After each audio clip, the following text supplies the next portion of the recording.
From Wish TV, Indianapolis, this is News 8 at 6 o'clock.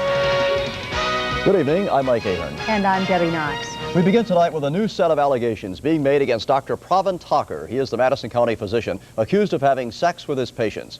Adding their names tonight to Dr. Thakkar's list of accusers are 3 members of an Anderson family. Among their allegations, that the doctor supplied an addictive tranquilizer drug in return for sexual favors. Mark Voigtmann reports. 32-year-old Tina Froge says off and on for the past 5 years, she has submitted to sexually intrusive pelvic examinations by Dr. Pravin Thakkar. He would try to sexually arouse you, and he would ask you if it felt good when he was examining you.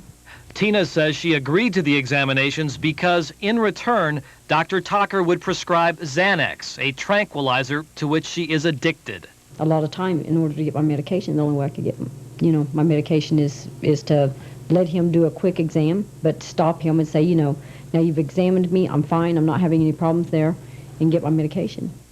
A few weeks ago, Tina says she refused to submit to an examination, and the doctor cut off her prescription. He did make a comment that had I had a pelvic exam done, I would have had plenty of Xanax to get me through the month because I had ran short of Xanax. Tina is not the only member of her family who has now come forward with a story about Dr. Thakkar. Several years ago, an incident allegedly happened here at Anderson's Community Hospital involving Tina's mother and sister. The sister, Sheila, says Dr. Thakkar was about to deliver her baby when he lewdly grabbed her mother, who was standing nearby. I didn't know what to say, to have a fit with her in pain, because like I said, I do have a temper. In any other circumstance, I would have. I don't know why I didn't. I was in pain, but I knew what was going on. I wasn't drugged. I wasn't in and out or nothing. I was awake. The mother says soon after that, the daughter was wheeled to the delivery room. So then I take my purse and start to leave, thinking they're going on to delivery. The baby's going to be born. He follows me, not the delivery cart. And the nurses, they're going in, and he's following me. And there's a corner. You go to a waiting room. There's a corner. And he's got his arms beside me, holding me in the corner, rubbing against me and nudging my neck. The women say they have not come forward until now because they did not think anything could be done against a well-to-do local doctor. Tina, on the other hand, says she did not come forward because she needed her drug. Mark Voigtmann in Anderson, Wish TV, News 8. Dr. Thakkar's attorney, Jeffrey Lockwood, had no comment on the new allegations, saying he would need to know more about them.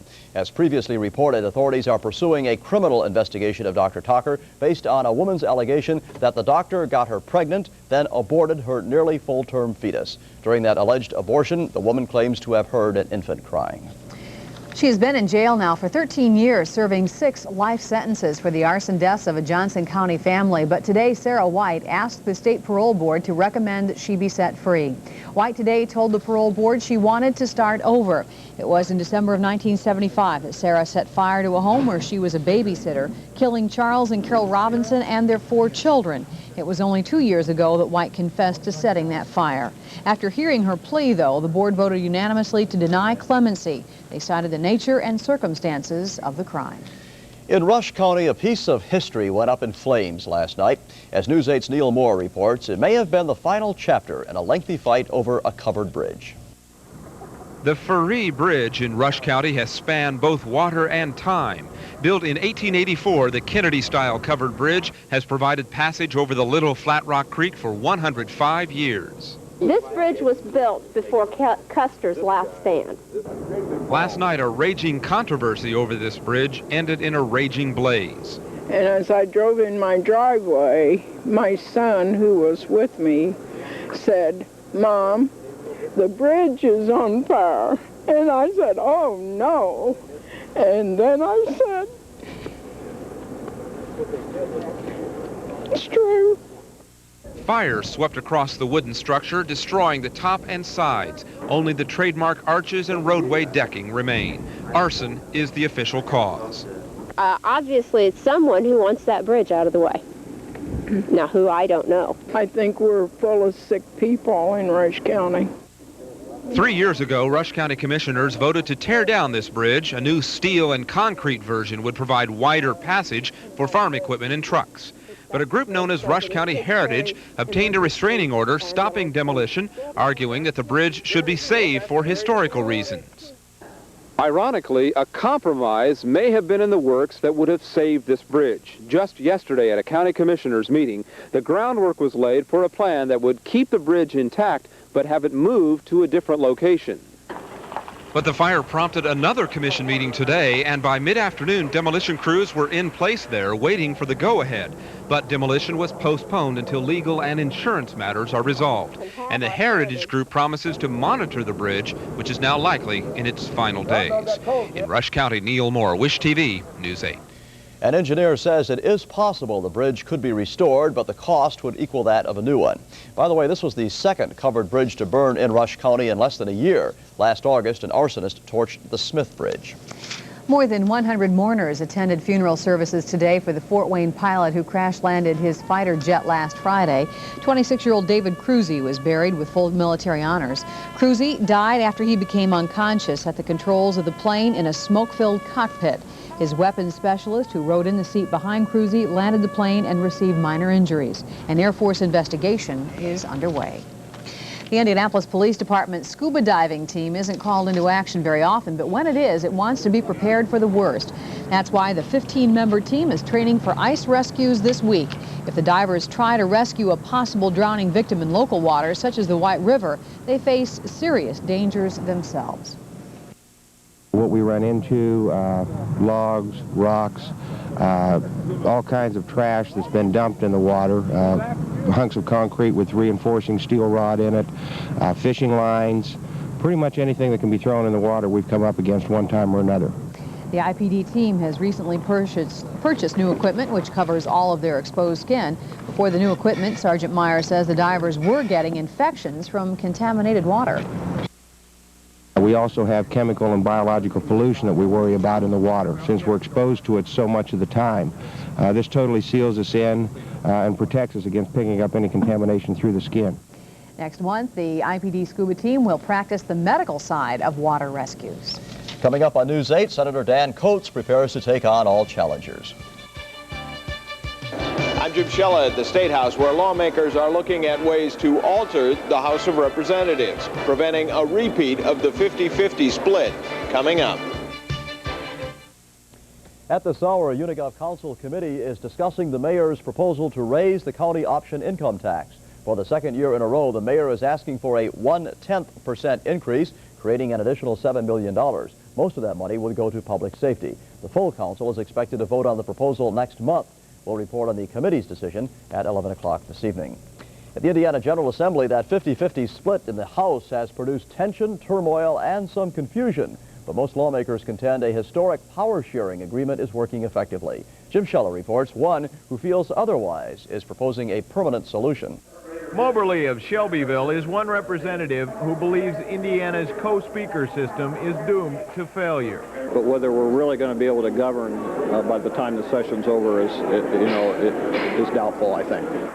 The unique arrangement of one Democratic speaker and one Republican speaker came about when 50 representatives from each party were elected last year. Moberly has introduced 2 resolutions that would ensure that never happens again. They call for an odd number of lawmakers. If they don't like 101, then try 99. If they don't like 99, try 101. It's an idea Republican Speaker Paul Manweiler is endorsing. I think it's probably best if you have an odd number of members. I think 99 is the logical way to approach it now. But there are pitfalls. Going to 99 members would force lawmakers to, in effect, vote one of their own members out. And going to 101 would cost the state more money. And not everyone agrees with the concept. This is the first time it's happened in the history of the state. It's my sense that probably it won't happen again for another 172 years. Moberly has pushed for odd numbers for 12 years without success. And if nothing else, this year, for the first time, everyone knows why. At the State House, Jim Shella, Wish TV, News 8. Representative Moberly's resolutions get their first public hearing tomorrow. Dan Coates today announced the formation of a campaign committee for the 1990 race for U.S. Senate. Coates was in Indianapolis to speak to the legislature for the first time in his new role as a senator. He's filling out the remainder of Dan Quayle's term and told lawmakers he approves of legislation to create a primary in 1990. Election is before the General Assembly. While I have consistently said when asked that I believe this decision is uniquely your responsibility, I have also said that I believe it is the people who should decide who will stand in the 1990 general election. And so I welcome your effort to clarify the current law in this regard. Muncie businessman Van Smith will head up Coates' campaign efforts. Locally, some minority high school students are looking beyond high school these days. What they're looking at is DePaul University. And as News 8's Ruth Ann Gordon reports, a special program that was put into place 2 years ago has met with some success. Ballet was always something Nicolette Johnson wanted to attempt. The freshman is getting that chance, and others at DePaul University. It offers enough for minorities if they want to use it. I feel that, I mean, for me personally, I think that whatever any other student enjoys or, you know, can have, I can do it too. And I enjoy just what any other student does, maybe not just something for minorities. Of the 2,450 students enrolled at DePaul, 99 are minority. That figure was 69 2 years ago when a minority recruitment program was actively pursued. This weekend, over 170 minority students will visit DePaul's campus, part of the Minority Recruitment Program. The program has been so successful that this year administrators had to turn some students away. The response has forced administrators to plan other programs this year that will enable students to take a first-hand look at the campus and special scholarships it has to offer. Those scholarships offer base monies of $5,000 per year. Students who demonstrate need beyond that have that need met with grants and scholarships. And there's no strings attached. The scholarships have made the university attractive, but it was its reputation that impressed Natasha Dodson. I was familiar with DePaul's reputation, you know, as a school, you know, of high academic standards. And also, I also thought that I'd be challenged, you know, both socially and academically, you know, to come here and, you know, to see how strong I really am. Both Natasha and Nicolette feel the university is breaking new ground with the scholarships and special programs, and both intend to take advantage of what's offered. Reporting from Greencastle, I'm Ruth Ann Gordon, Wish TV, News 8. And we should add that 90% of those minority students who attend this special weekend rank in the top 10%.